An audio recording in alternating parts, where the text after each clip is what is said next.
മയ്യത്ത് പോലും കൊണ്ടുപോയിട്ട് വാപ്പാടെ മയ്യത്ത് അടക്കുന്നത് മക്കള് മാറി നിന്ന് കാണുക.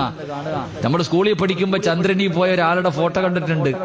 നിപ വൈറസ് വന്നിട്ട് മരിച്ച മനുഷ്യന്റെ മയ്യത്ത് അതുപോലെയുള്ള വസ്ത്രം ധരിച്ചിട്ട് 6 അടി മണ്ണല്ല, സാധാരണ 6 അടി മണ്ണിന്റെ കുഴിയെടുക്കും. കബറിന് 6 അടി, അവിടെ 12 അടിയുള്ള കബറിന്റെ അകത്തേക്ക് തന്റെ പ്രിയപ്പെട്ട പിതാവിന്റെ കബർ ഇറക്കി വെക്കുന്ന കാഴ്ച കണ്ടവരാ.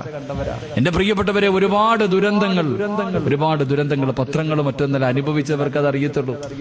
അനുഭവിച്ച ഞാനൊക്കെ പള്ളിയിൽ പോലും പോകാൻ കഴിയാതെ പന്തളത്ത് പോയി നോക്കുമ്പോ ഒരു പുഴ ഒഴുകുക കണ്ണിന്റെ മുന്നിൽ കൂടെ.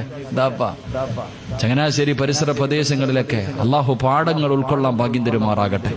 ഉറക്കപ്പറ, ഒരുപാട് പാഠങ്ങളുണ്ട്. എന്തിനാ ഖുർആൻ, അള്ളാന്റെ വിശുദ്ധമായ ഖുർആൻ പല സ്ഥലങ്ങളിലും നമ്മളോട് പറഞ്ഞു, നീ എന്തേ ചിന്തിക്കാത്തെ ഖുർആനിൽ എന്തിനാന്നേ അള്ളാഹു സുബ്ഹാനഹു വ തആല ഫിർഔനിന്റെയും കാറൂനിന്റെ ഒക്കെ ചരിത്രം എന്തിനാ നമുക്ക്, അയാളുടെ അബ്രഹത്തിന്റെ ആനപ്പടയെ തകർത്ത അള്ളാഹ് പരിശുദ്ധമായ ഖുർആൻ ഒരുപാട് ചരിത്രങ്ങൾ 100ഓളം ചരിത്രം ഖുർആൻ പറയുന്നുണ്ട്. എന്തിനാ ഈ ചരിത്രമൊക്കെ പറഞ്ഞു നേടാ, പഠിക്കടാന്ന് മനസ്സിലാക്കാനാ. ഈ ദുരന്തം നമുക്ക് എത്രയോ പാഠങ്ങൾ തന്നു. അള്ളാഹു പാഠങ്ങൾ ഉൾക്കൊള്ളാൻ ഭാഗ്യം തരുമാറാകട്ടെ.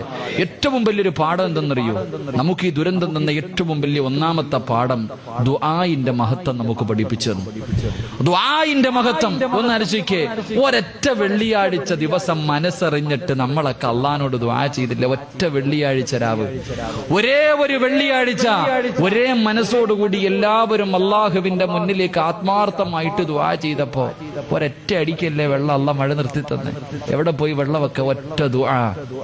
അതാ ദുആഇന്റെ പ്രാധാന്യം, ദുആഇന്റെ മഹത്വം.